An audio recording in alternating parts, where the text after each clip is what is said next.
Friends, ఈరోజు మన SS ఫోటోగ్రాఫ్లో ఒక చిన్న విషయం చెప్దాం అనుకుంటున్నా.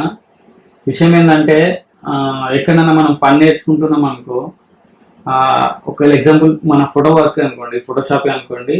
అందులో ఏమవుతుందని అంటే ఫోటో స్టూడియో నేర్చుకునేటప్పుడు ఆ గురువు అనేట ఆయన ఏం చేస్తాడంటే, అరే నీకు ఇంకా టైం రాలేదు, కొద్దిగా కొన్ని ఈవెంట్లో పంపించేటప్పుడు నువ్వు ఇంకా పర్ఫెక్ట్ అయినాక పంపుదామని ఆయన వెయిట్ చేయిస్తూ ఉంటాడు.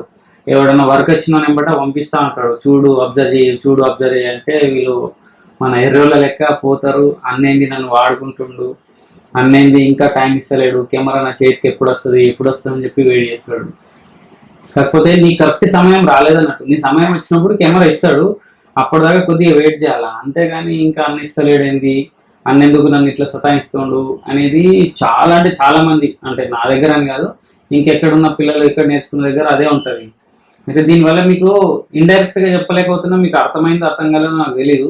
మీకు అర్థం కావడానికి చిన్నది చెప్పన్నా. నిన్న చూసినా చూడు పెద్ద సినిమాలో మన కుస్తీ మాస్టర్ ఏం చేస్తాడు, ఆయనకు బస్తాలు వేపిస్తాడు, ఇట్లా ఇటు నుంచి బస్తా ఇటేస్తాడు, ఇటు నుంచి బస్తా ఇటేస్తాడు, మళ్ళీ వాటర్ మోయిస్తాడు, ఆయన నీళ్ళలో ముంచిస్తాడు. చాలాసేపు ఆయన ఎన్ని కుస్తీలకు దిగుతా అన్నా కానీ నీకు ఇంకా టైం రాలేదు, ఆపు అని ఆపుతాడు, గుర్తుందా? అట్లాగే దీంట్లో కూడా మన టైం రానంతసేపు ఆపుతాం అన్నట్టు. వాడికి లాస్ట్లో అన్ని రివైండ్ చేస్తారు, గుర్తుందా? అది కూడా మన ఫోటోగ్రఫీ వాళ్ళే, మన క్రియేషన్ చేసిన వాళ్ళే ఉన్నారు. దాన్ని ఎట్లా చూపిస్తారంటే మన కళ్ళకు అద్దినట్టు చూపిస్తారు. అర్థం చేసుకునేది చాలా ఉంది, కొంచెం టైం పడుతుంది. నీ పర్ఫెక్ట్ టైం వచ్చినప్పటికీ నువ్వు ఏదైనా చేయగలుగుతావు అన్నప్పటికీ నీకు మీ సేట్ కానీ ఇంకా ఏ పని కానీ, ఇదే కాదు ఫోటోగ్రఫీ అని కాకుండా ఏ పని నేర్చుకున్నా కానీ వాడు నీ టైం వచ్చేదాకా నేను బయట వదిలాడు అన్నట్టు. నీ టైం వచ్చి బయట వదిలేను అనుకో, నువ్వు రిటర్న్ అడిగేసే అవసరం ఉండదు. దానికోసమే కొద్దిగా టైం పడుతుంది, టైం తీసుకోండి. పర్ఫెక్ట్ అయిన తర్వాత గురువుకు తెలుస్తుంది, అరే ఇది వస్తుంది ఎంత రాదెంత అన్ని తెలిసినప్పుడే దానికి పెద్ద అడుగు వేసి దాని తర్వాత గెలవడానికి ట్రై చేయండి. నువ్వు ముందుకెళ్తావు, సగం వరకు రానప్పుడు ముందుకెళ్తావు. వాడి దగ్గర కొన్ని టెక్నిక్స్ ఉంటాయి, కొన్ని ఐడియాస్ ఉంటాయి, అవన్నీ నీకు ఏం తెలియకుంటే నువ్వు ముందు పోయి ఇబ్బందులు పడకుండా చాలా ఇబ్బందులు పడతారు అన్నట్టు. అలా ఉండకుండా ఉండాలంటే మీరు పర్టికులర్గా వర్క్ నేర్చుకోండి. ఆ వర్క్ అంతా కంప్లీట్ అయిన తర్వాతనే ఇంకో దానికి దారి చేయండి, ఓకేనా?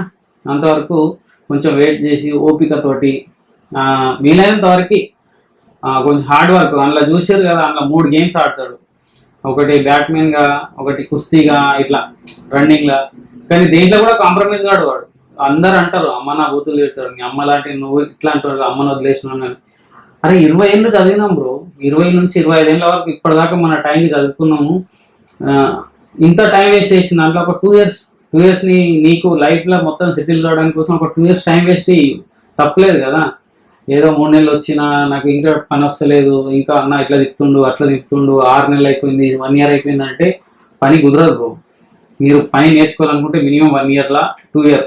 ఆ 1 ఇయర్ 2 ఇయర్ అయిన తర్వాత కూడా ఇంకా కొద్దిగా ఓపిక పట్టుకొని ఇంకొంచెం ఎక్కువ చేయడానికి ప్రయత్నించండి.